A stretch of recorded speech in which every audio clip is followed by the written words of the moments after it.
Hey everyone, my name is Bryon Howard. I'm a Calgary realtor who has sold an average of a house a week since moving to this great city in 2003. And this is Calgary Living, Real Estate and Lifestyle.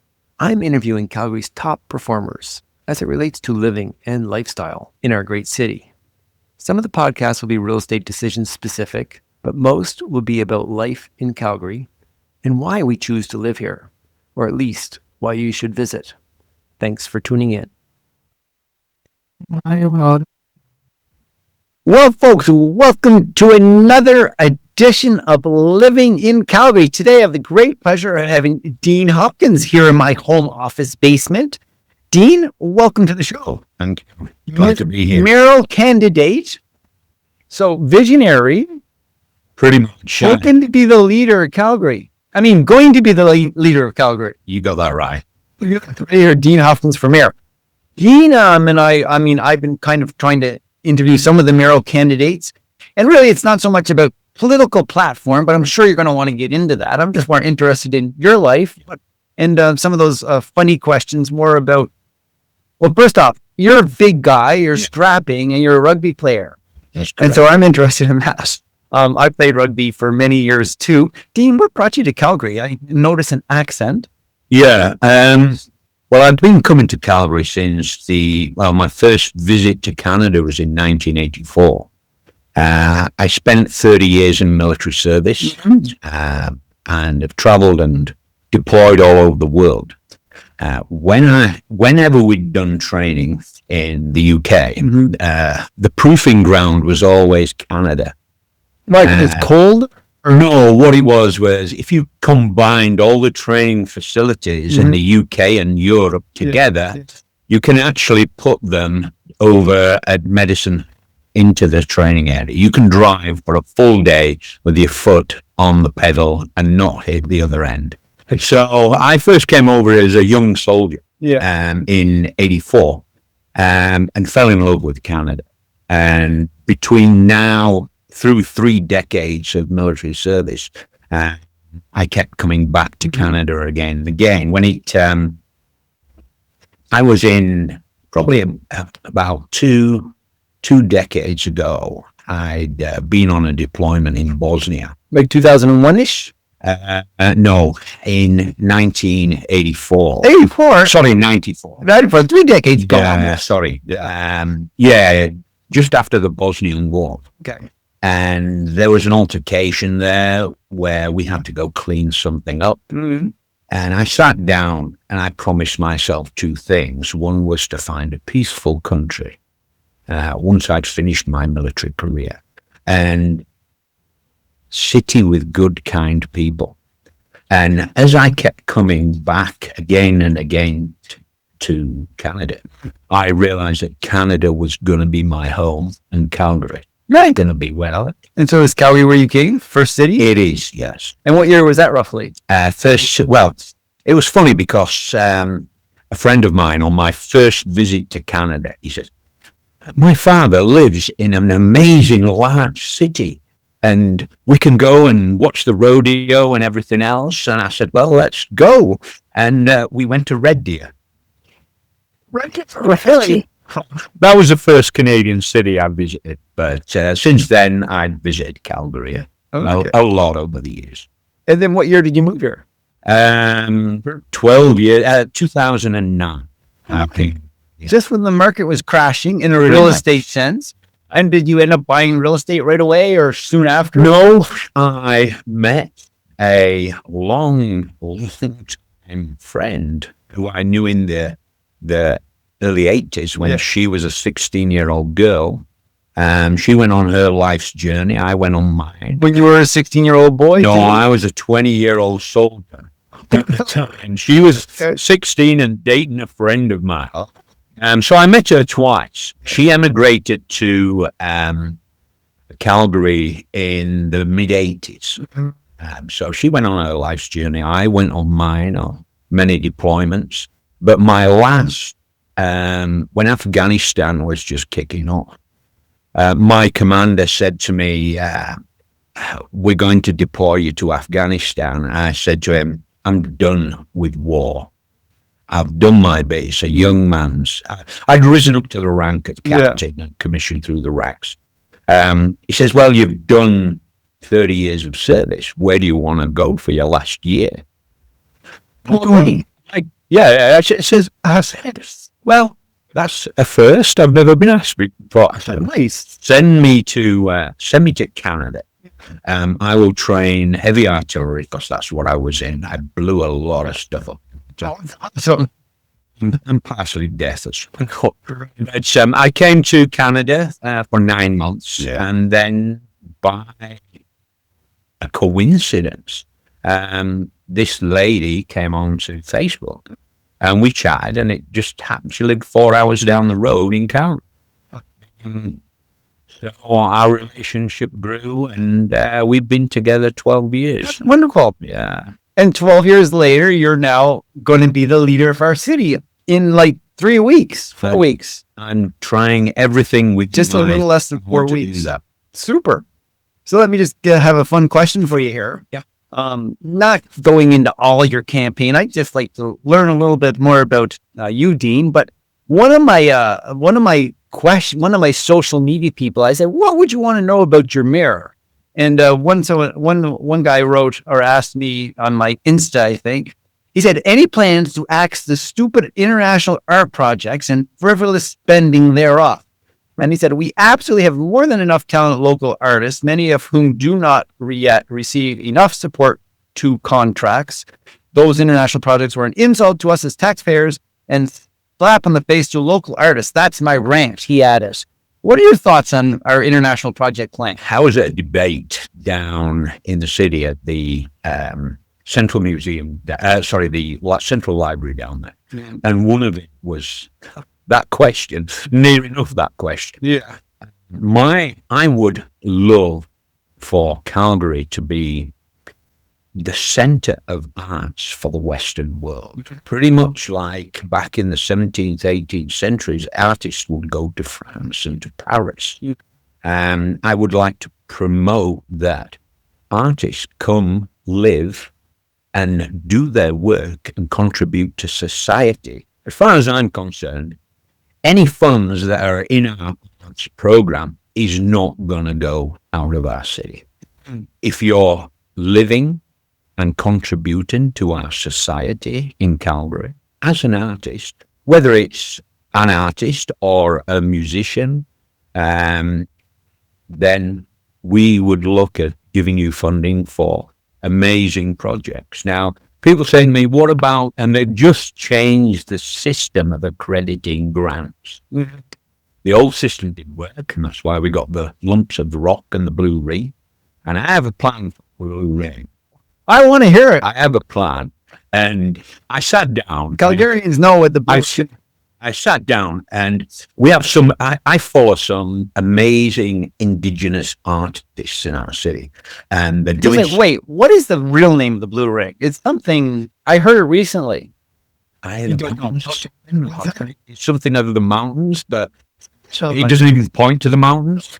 So I would like to really turn it into the province's biggest dream catcher, and have Indigenous artists develop that. So when there is wind, I like that. The metal feathers fly in the wind. Wow, that should actually create some sort of legacy around that. Yeah, and what's happened recently to our, what we're learning about since May 27th and the Indigenous, state that we. So I have a dream, looking for an Indigenous group to actually turn that into an amazing structure and to be a dream catcher. That's fun. We all have a dream. Maybe you might catch mine. Cool. Good. Maybe another sort of going back to like Calgary. What strikes you about Calgary? The people. Yeah. You found like you were looking for a place that was full of kind people, you mentioned. And yeah. When I came to the city, I just wanted a 9-to-5 job. I'd had all the stress of going to war-torn countries and deployments and commanding over 550 men and women into battle. And it comes with its baggage eventually once you've done all that. So I wanted to come and volunteer. I'm a big Christmas guy. And for those who, I think it was December of this year, I have my own charity. It's called One Direction Calgary. One Direction Calgary. Well, links to the show notes. Yeah. So One Direction Calgary is a non-profit charitable organization that its focus is to help good people doing good things in our city who are underappreciated, to bring charities together, to do better. I class myself as the United Nations of charities. So I've worked in the charitable sector since I got here for various charities.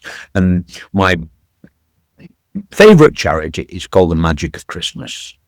When I was 14, my mother said, "You'll be Santa Claus this year for everybody." So I was Santa Claus, and every year since that day, I've been Santa Claus. Awesome. So when it came to December, Yeah. And council closed down the malls, children couldn't go see Santa Claus, I said to my wife, "I'm not happy. I need to take Santa Claus to the children of Calgary." And we spent 18 days. I pimped out my truck with speakers and lights and a 7-foot Christmas tree.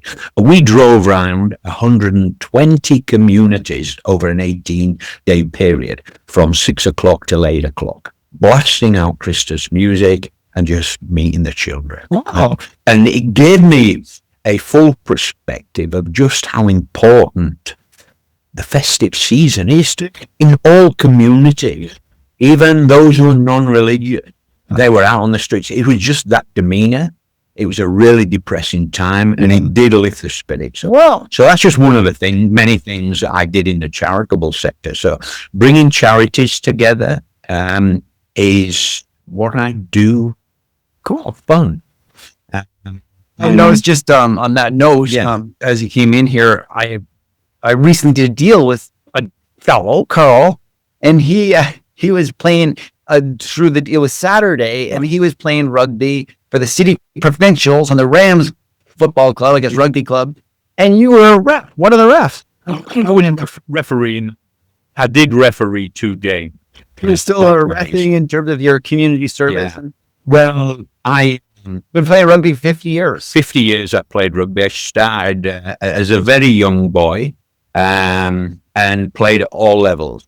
In 95, I played for the Combined Services military against the German national. But then gave it a rest for a while, came over here. It really lit my fire. Played for 10 years, then volunteered at Crescent Heights High School, actually.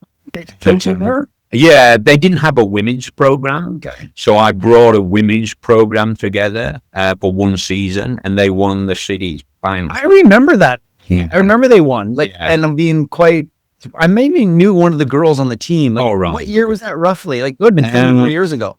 No, it was about 3-4 years ago. Okay. Yeah.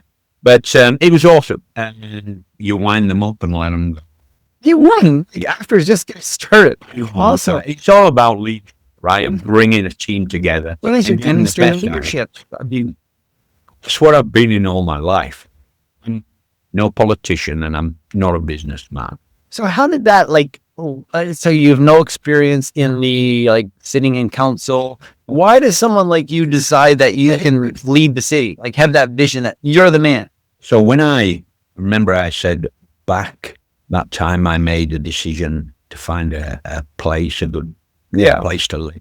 There was another promise I gave myself that day. And it was that if I ever witness leadership in the city that I lived in start to jeopardize the way of life of children who lived in that city, my friends, neighbors, I'd do something about it. So when I came, and I did find that 9-to-5 job in facilities maintenance and air conditioning, and because we used to blow things up, and then we would have to rebuild infrastructure of cities before we give it to them. So you had 2 jobs as a soldier. Yes. And so when I came, I got a facilities maintenance employment, and I rebuilt their whole maintenance department over a period of 9 years. Yeah.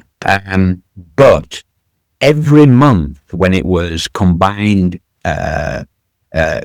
meetings of council, I would go into council and sit back of council. This is starting in 2009 was the first time I went down. And when I did 3 deployments in a counter-terrorism role. So I know how to find out information. It's just things that I do in my spare time. So over the time, I got to really know the council through the information, which is out there. Anyone can find it. They know where to look. So I would listen to how our leadership spoke. I wasn't interested in what they said. It was how they said it. So as the years rolled on, there was a situation in council. And when it came to the budget year, I would go and take a week off where I was just a maintenance guy, sat at the back of the room. And I would take a week off and just sit and listen to budget and how they... When you first came into the room, you seemed interesting to me. And now that I'm joking. Yeah. That's okay. Keep talking. Sorry. I'm not sure. Anyway, I do that. But in 2018, it was when oil and gas were leaving the city, and the city was the council at the time were looking to lose 150 million in revenue, rather than living within their means and saying, right, we need to seriously reduce our services and live with our means. They decided not to do that. They decided that, okay, they come up with this huge, amazing idea that they'd put that revenue, that tax on the business sector of the city. So I was taxes went way up. Yeah. So I was sat there, and there was these 2 ladies, and I'm going to meet these 2 ladies because what they happened to them that day is the reason we're having this conversation, because it pulled the pin on that second promise. They stood up and they pretty much were pleading to council to not do what they were going to do. And there was 12 other people ready to do public submission. They finished their submission. For those who don't know, you only get 5 minutes to talk to council on anything you want. But they'd finished their 5 minutes. And then the next person came up and said, they can have my 5 minutes. So then they were on for 10. The next person came up, they can have my 5 minutes. 35 minutes they were talking to council. So I'm sat at the back of the room. I'll see what happens now. Yeah. And a councillor stood up and started to cross-examine them on their personal finances and whether they managed it well. And I just couldn't believe what was there no compact for what they just tried to explain to them. And then another councillor, and pretty much the same, but it was all about expenses and finance. There was no compassion. There was no empathy. And then the mayor closed them down and said, I know you are going to move on. It was then that I left council. And I live in Beddington.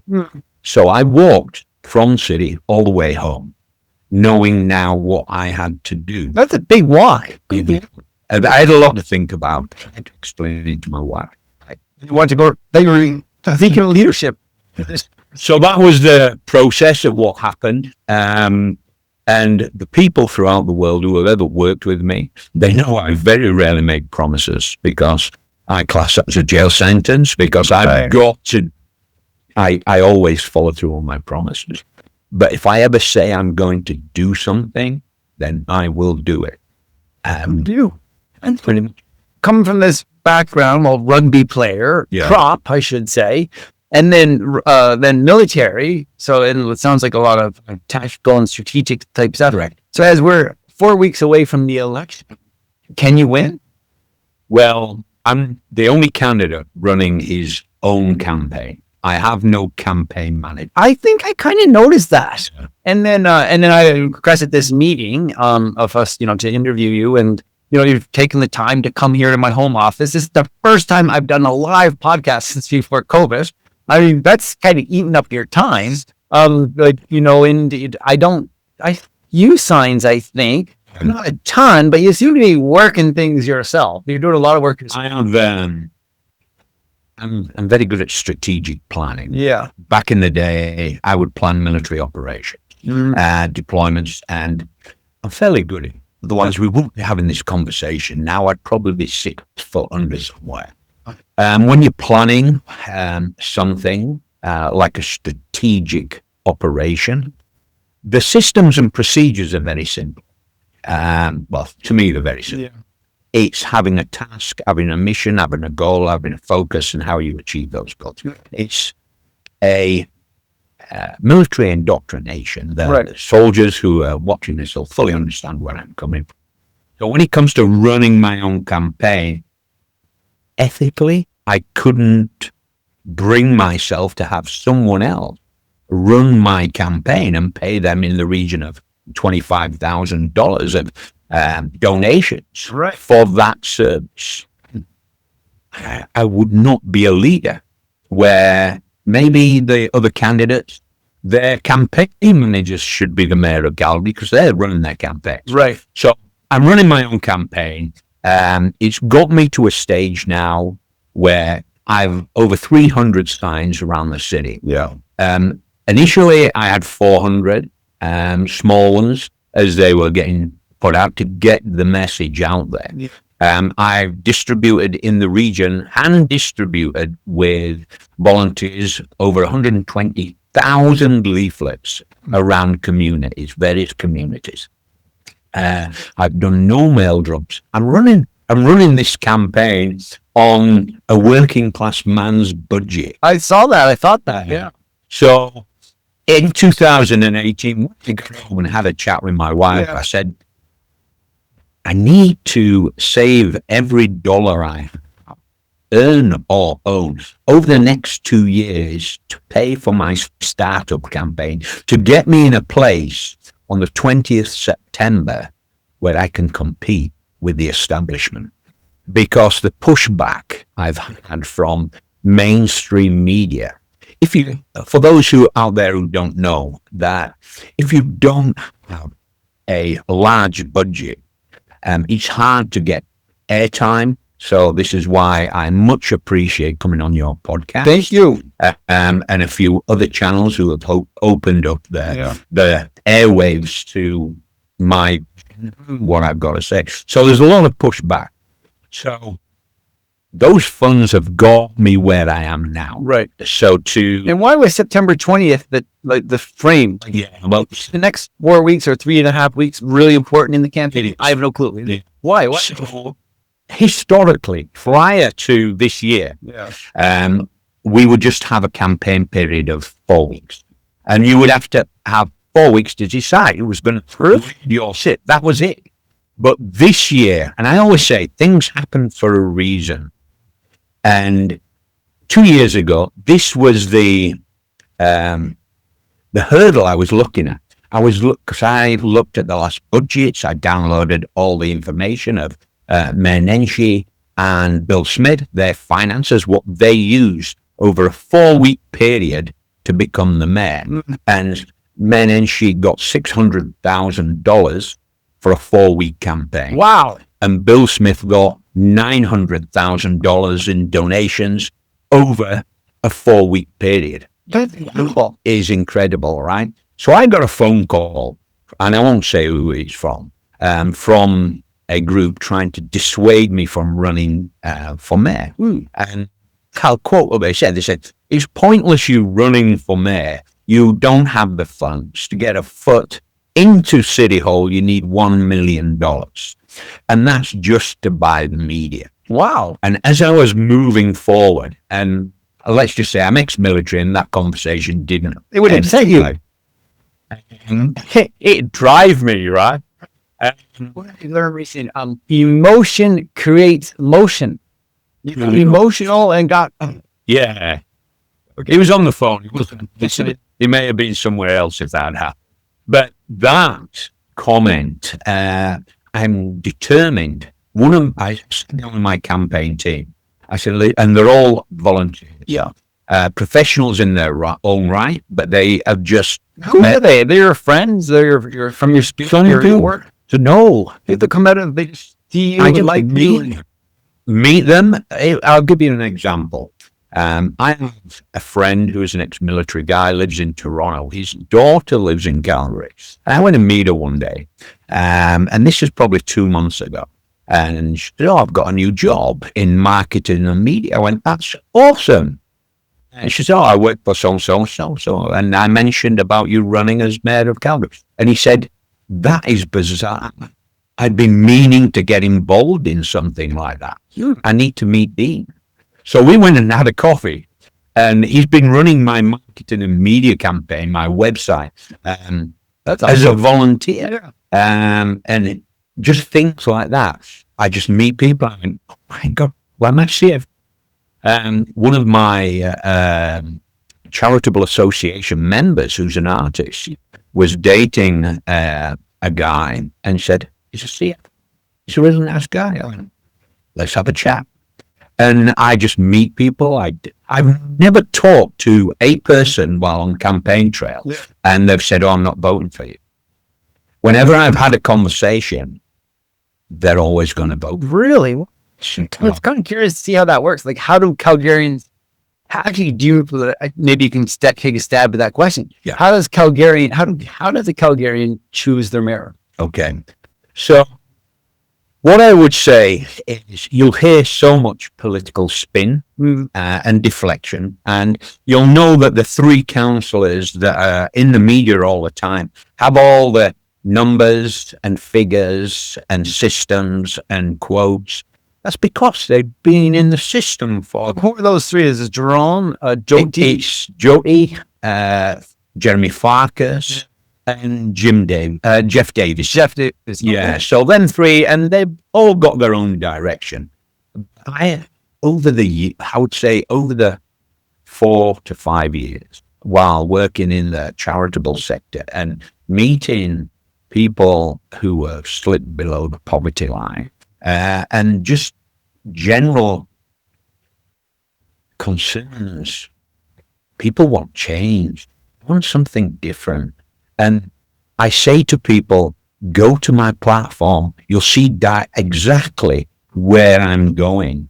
And it's not with major legacy projects. They're going to happen because our economy needs to be regenerated, given that kick in the butt to get it moving. But my focus is on the people and communities of our city. And the services that I want to bring will give people from low-income families the chance to just get a foot above the poverty line and then move themselves forward. There's a lot of things in my platform. There's 22 reforms I want to bring. One cannot be completed in a 4-year term. I'm not a visionary. There's 4 years. I'll tell you exactly what I'm going to advise council we can do in 4 years. And when the people of Calgary are looking at the candidate, I might not be your candidate, but when you look at how they're going to improve your quality of life within the next 4 years. If they paint a picture of a utopian society in 10 years, maybe that's not the candidate you should be picking. We have a dream. My dream is to be in service for 4 years and do as much as I can in case of damage limitation to our society. The recession's gone nowhere, and COVID is going nowhere. We've got to learn ways to live with that. And I have a plan for that as well. Wow. Our mental health of our city it's skyrocketed. And every time we move in and out of restrictions and we don't have clear, decisive leadership that can unite a council and bring a team of people together to do better things for our city, it just escalates and escalates, and it's driving a wedge between two groups of people. And I've seen it before, right, in war-torn countries. So it's 3.5 weeks. Yep. The population, what are we? Almost 1.4. You must know. 1.3. 1.3 right now. 1.6 if you consider people coming Oh, into this. 1.6. It was The influx from outlining towns There we coming go. in to do work. So and the people have spoken. They said yes. Dean Hopkins for mayor. It's your first day on the job. Who are you meeting with? I'll be meeting with administration and the city manager. So I need to sit down and kick him right up the butt. I'm a man, I'm not the most eloquent man in the world.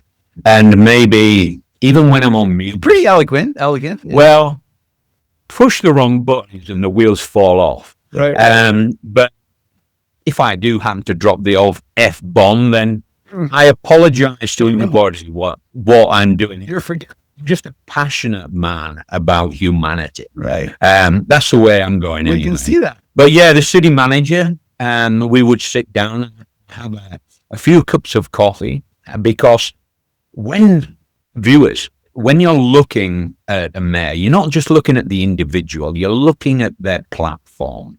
This is the direction the city's going to go in the next 4 years. So the councillors you choose are vital to that.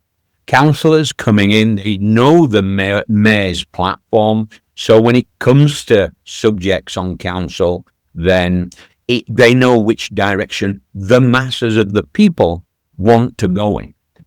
I fully understand that all these new councillors, at the moment there's about 120 councillors trying to run for 14 positions. And about 10 of them are getting like brand new. Or Yes, correct. Historically, They're all going to be brand new, but the other two are going to try and regain their seat.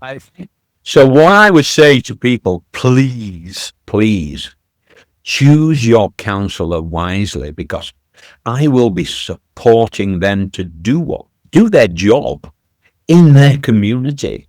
It's all about what's going on in their communities, and I will be there to support them to do whatever I can. Absolutely. So election day, remind me, I think we have 3 votes. We can vote a mayor, a councillor, and a school trustee. That's correct. Interesting. 18th of October is go day. And how many school trustees are in the battle? Do you know? I haven't even looked at the school trust. I have issues with schooling in our city, and I'll be having a few words with a few people. I moved to this province in 2003 for the excellent schools. Yeah. When I was on the East Coast, and there was a CBC program saying, how do we best help our kids? And it sort of, and it was like 5-day, it was 2002 maybe. And it was a 5-day program. And what I got out of it, I listened a lot, was how to help our kids in Atlantic Canada. This is bad for me. No Atlantic Canadians can hear this, was to move to Alberta. The thing is, like, our school system. For the Alberta advantage. Yeah. Our school system, obviously the province is the main driving force with the educational system. And the document they've introduced is having some pushback with reference to where we're going. I'm a firm believer that we should be preparing our children for life. Yes, education is important, but for life, so life skills in general. Right. And some children are not as academically astute as other children. Some children are not destined to be lawyers or barristers or brain surgeons, but love construction. So I really think we should be going down the line in the senior years of having schools dedicated to construction and trades, like trade schools, and others towards academic. But again, that's another conversation. In respect for your time and our viewers' time, we should be shortening this down pretty soon, but I want to just have some fun. Maybe just a few rapid fire questions. But before we jump into there, how do people best reach out, learn more, can I contact you? All right, my website is the main point of contact, Dean Hopkins at yyc.ca. I'll take you to my website, but the main source of information about all candidates is a brand new website constructed and developed by a university graduate. This year it's been accredited by Elections Alberta, and it's called Polity Vote. Polity, how do you spell that? Polty. Polity Vote. Polity Vote. Probably com or see it? No, it's just Politic Vote, and you should be able to find the links on there. It's an actual website. Provide links. And that's got all the candidates on there, and they have specific topics. And people can go on there and you can look at your candidate and actually vote who you're going to be following.